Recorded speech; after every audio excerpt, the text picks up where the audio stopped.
Okay, so I went into the office today. I'm going to talk. I don't know. I think my neighbours are sleeping downstairs. It's 11:01. Okay. Went into the office today. Nothing much exciting. It was quite quiet actually for a Tuesday, and just did my Excel spreadsheet work that I'm doing at the moment. Nothing actually ordinary. Went for a relatively long walk, probably about a 50-minute. No, 40. I think it was about 45 minutes maybe, or maybe close to it. I don't know. Just under 50-minute long walk around Hyde Park. Oh, I'll stick in a video. I took a video of just walking by the river slash lake thing in Hyde Park.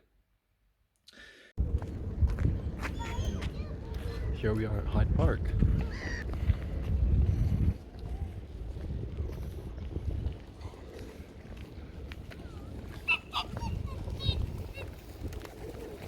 And then rushed home. I started work slightly earlier today, at about 9 o'clock. Rushed home after 5, and then made dinner, and then started making music, focusing on music. I think I've currently got sort of two ideas. One is for albums. One is a more electronic, tuned album. The other one would be a more sort of folksy album, I'm thinking.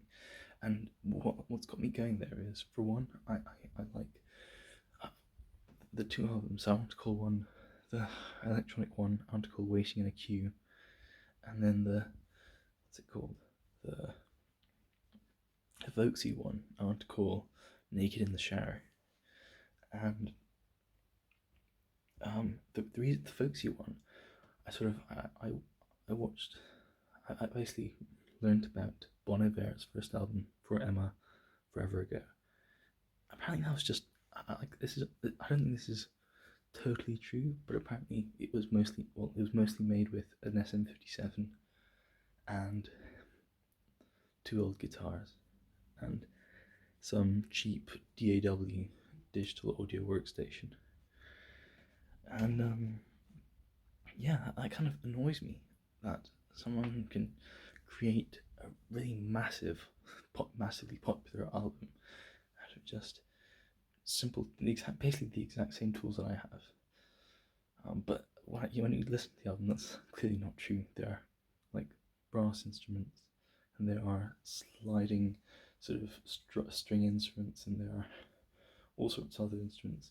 I think what happened was Bon Iver made most of the demos, which is probably like, I don't know, 75% of the song with the SM57 and two guitars, and then when he was like throwing them around to record companies, record labels, they then like actually paid money to record some stuff.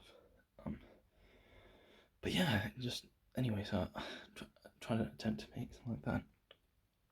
Yeah, and hopefully that goes well. We'll go into the office tomorrow, packed on spreadsheets, and maybe a bit of. Actually, today I got feedback from a manager on work that I did a couple of weeks back. It was very good. That's very kind of him to take the time to, to go into detail the feedbacks. That was nice. Yeah. Yeah. Looked at my. There's a rubber band on the floor. Looked at my performance of my stock trading portfolio thing. Looks like it's going rather poorly so far, but obviously it's been a couple of days, so what can I expect? Nassim Taleb tells you that. Okay, so negative emotions have a greater impact on you than positive emotions do. And if, let's say, that you have a strategy that does win over the long term, but only by not a small margin, but I don't know, let's say by 20%, then on a day by day basis, there's basically only a 50% chance that you will be up on the day. If you look at your results on a daily basis, then your your negative emotions will be, you'll end up with as many negative emotions basically in, in according to the law of large numbers as positive emotions. But because negative emotions have a bigger impact, you end up with a lot more negativity. So you shouldn't be looking at your thing, which is very clearly obvious. So yeah, trying to ignore that. I don't have. Maybe it's because it's not really my money. Like it's sort of inherited money. I don't have such a big issue with sort of seeing losses, but I think I do believe that in the long term, the long term is what matters.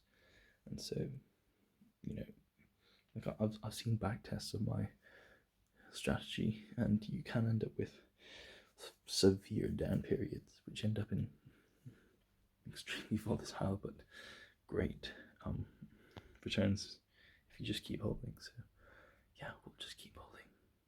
Okay, time to go to sleep. Also, just wanted to add, today I used a standing desk at the office and basically stood all day long. And then when I went home by tube, I got off a station earlier and walked the rest of the way. So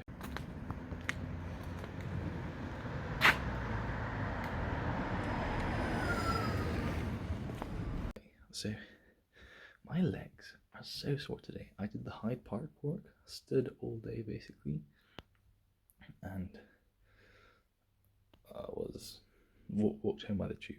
For some reason, the desk I was at, the screens would sort of, I don't know, unplug if you lowered the desk. So I was forced to basically have it up the whole time.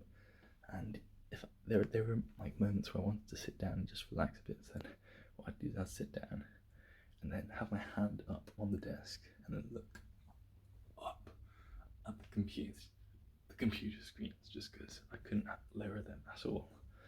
That's it. And one final thing I forgot to add: it was supposed to snow today in London, and then it didn't.